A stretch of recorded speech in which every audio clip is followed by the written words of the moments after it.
전쟁이 터지며 개떡락했지만 저에겐 값진 시간이 되었습니다. 투자에 있어 생각을 바꾸게 해주었으니까요. 아니, 솔직히 저는 유레카를 외쳤습니다.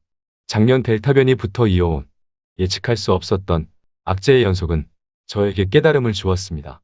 그 깨달음을 통해 전쟁이 터져도 금리를 올려도 심지어 경기 침체가 와도 성장할 수밖에 없는 정해진 미래, 떡상할 종목이 명확하게 구분되는 확실한 기준이 생겼습니다. 생각을 180도 바꿔준 내 생애 최악의 시장에 감사함을 느낍니다. 좋은 투자처는 많았지만 위기 상황에서도 마음 편히 투자할 수 있는 투자처는 많지 않았으니까요. 위기 상황에서도 상승할 수 있는 종목의 비밀을 찾았습니다.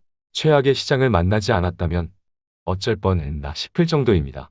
모두를 위해 값지게 초능력을 사용하겠습니다. 10년 뒤 전설이 되어 여러분 앞에 나타날 초능력자 청년 김떡상과 함께 갑시다. 멤버십 가입을 눌러주세요. 안녕하세요. 김떡상입니다. 상황이 매우 안 좋기 때문에 빠르게 시작하겠습니다. 시작에 앞서 좋아요 부탁드리겠습니다. 나스닥 일봉 차트입니다. 볼 게 없어요. 그냥 추락입니다. 주봉 차트를 봐도 차트를 논하는 것이 의미가 없을 지경으로 기댈 곳이 없습니다. 월봉 차트도 봅시다. 조정이 진행 중이죠? 그래도 2020년 3월 코로나 팬데믹에도 지켜낸 라인이 60월선입니다. 당분간 좀 더 괴로울 수는 있어도 새로운 추가 악재만 없다면 다 왔다고 보는 것이 적절하겠습니다. 코로나 팬데믹 때보다도 낙폭이 2배 이상입니다. 나스닥 차트만 봐도 지금 우리가 얼마나 힘든 시장에 놓여 있는지를 정확하게 알 수 있습니다. 다음은 코스피 일봉 차트입니다.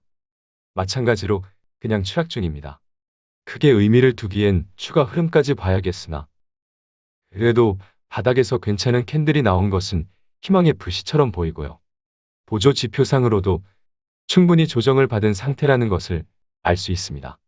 주봉 차트를 봅시다. 안 그래도 처참한 바닥이었는데 지옥 구경을 시켜주고 있습니다. 앞서 본 나스닥 차트와 다를 게 없습니다. 기댈 곳이 없어요. 그러니 월봉 차트를 봅시다. 심각하네요. 하방 압박이 느껴집니다. 코스닥도 봅시다. 일봉 차트입니다.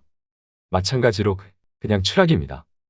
코스피와 마찬가지로 추가 흐름을 확인해 봐야겠으나 괜찮은 캔들 출현과 함께 보조지표도 충분한 조정을 받은 상태라는 것은 그나마 다행일 뿐입니다. 주봉 차트를 봅시다. 패배를 인정할 수밖에 없는 카운터 펀치의 신호가 나왔네요. 역시나 더 이상 기댈 곳이 없습니다. 월봉 차트를 봅시다. 코스닥 월봉 차트도 코스피와 마찬가지네요. 심각하고요. 하방의 압박이 느껴질 뿐입니다. 괜히 봤네요.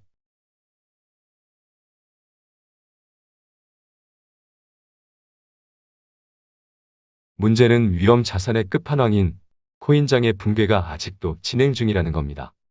지금 상황이 무시무시할 정도입니다. 확인에 앞서 청심환 하나씩은 먹고 오셔야 할 것 같아요. 비트코인 월봉 차트입니다.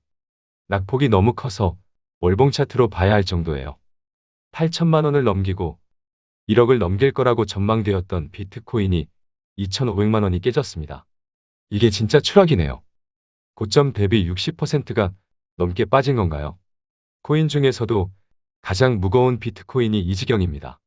문제는 주말 동안 지금 급락이 진행 중에 있습니다. 이더리움 월봉 차트도 보시죠. 한때 600만 원을 육박했던 가격이 130만 원도 깨졌습니다. 지금의 코인장은 그냥 말로 표현할 수 없는 비명이 끊이질 않는, 심지어 불행한 뉴스가 끊이질 않을 정도로 죽음의 나선이 진행 중에 있습니다. 진짜 재앙입니다. 삼성전자 역시 결국 오만전자로 돌아왔습니다. 예외가 될 수 없습니다. 솔직히 말하면 시장을 이길 방법이 없습니다.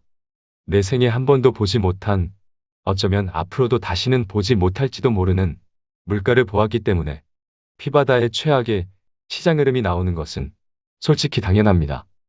2020년에 팬데믹 수준을 넘어서는 나스닥의 추락, 당연히 주도권이 없는 국내 시장의 동반 추락, 그리고 기관 투자자의 자금 유입으로 오르기만 할 것 같았던 코인장의 붕괴와 오만전자, 모든 것이 거짓말 같습니다.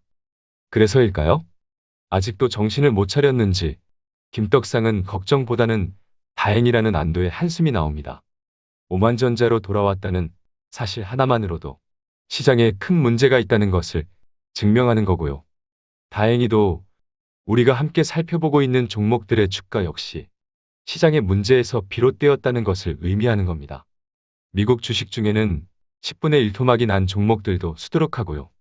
레버리지를 활용한 많은 투자자들이 깡통을 찬 상태입니다.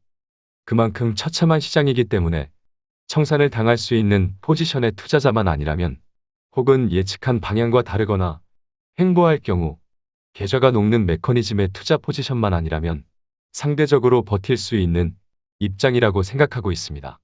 그 정도로 심각한 시장 상황인 거예요.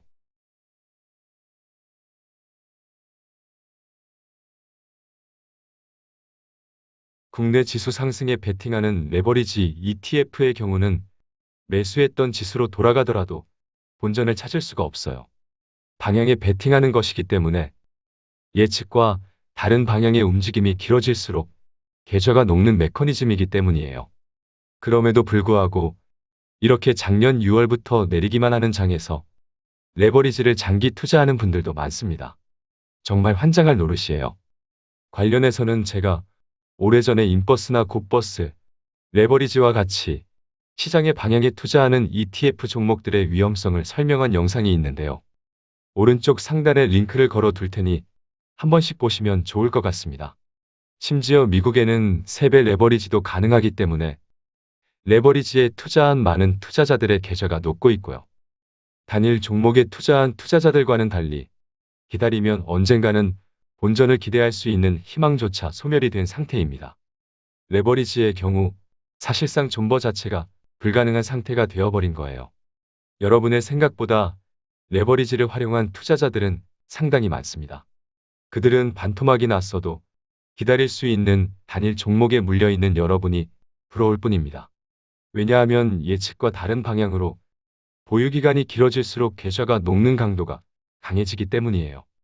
솔직히 말하면 존버가 가능한 단일 종목들의 투자 중이라는 것은 안타까운 얘기이지만 천만다행이다라고 생각될 정도로 처참한 시장입니다. 지금은 우리가 상상도 못했던 전쟁이 터지고 예상보다도 전쟁이 길어지고 있습니다. 물가가 오르는 것은 당연하고요. 그렇게 물가가 폭등을 하고 금리도 급등을 하고 자본시장의 자금들이 매일같이 빠져나가고 있습니다. 시장에 심각한 문제가 있는 겁니다. 하지만 매크로는 여러분이 투자하고 있는 기업의 근본이 되지 못합니다. 왜냐하면 매크로는 가변적이기 때문이에요. 그래서 시장의 문제는 다행히도 기다릴 수 있는 성격의 문제입니다. 왜냐하면 가변적이니까요. 별표, 땡, 밑줄, 쫙. 정말 무서운 것은 매크로가 아니고요. 투자하고 있는 기업에 근본적인 문제가 발생하는 겁니다.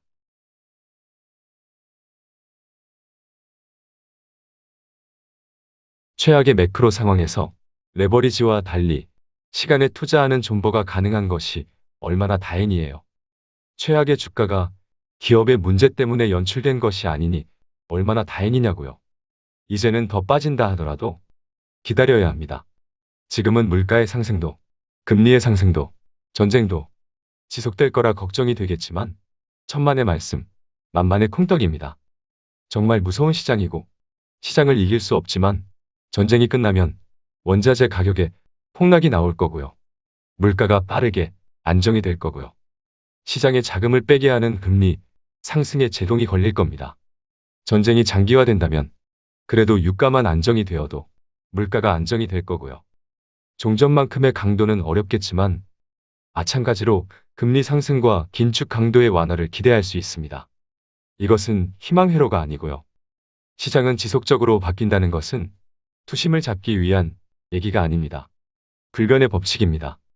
성장이 지속될 수 있는 기업이라면 당장은 힘들더라도 버틸 수 있는 근거가 있는 기업이라면 지금의 매크로는 극복할 문제입니다.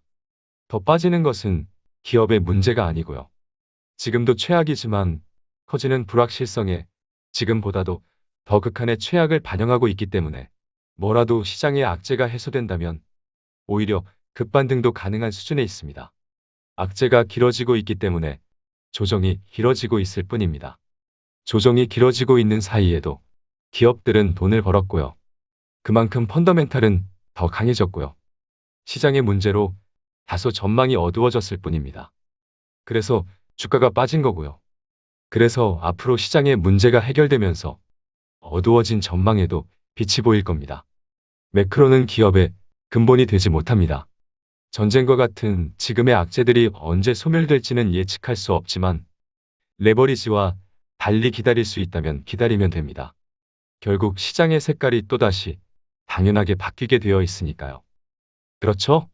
지금 이 시간에도 코인장의 붕괴가 발생하는 매우 어려운 시장에서 무슨 말을 해도 여러분의 고통을 덜어주지 못할 거라 생각했지만 용기를 내어 마이크를 잡아보았습니다. 비정상이 길어지면 그것을 정상으로 인식하게 되는 착시가 발생할 수 있으니까요. 정신 똑바로 차려야 합니다. 그리고 올해는 대주주 양도세 폐지로 인해 연말 랠리를 기대할 수 있습니다. 그리고 지금의 악재들이 해결되면 경기 침체를 우려하며 지금과는 달리 시장의 우호적인 통화 정책을 고민하게 될 겁니다. 그렇게 시간이 필요할 뿐 시장은 아주 강하게 다시 일어설 겁니다. 그렇죠? 그럼 이번 영상은 여기까지 하겠습니다. 최악의 시장에서도 포기를 모르는 용감한 여러분이 결국 승리하기를 기도하겠습니다. 그리고 내 생애 최악의 시장에서 함께 해주셔서 감사랑합니다. 화이팅!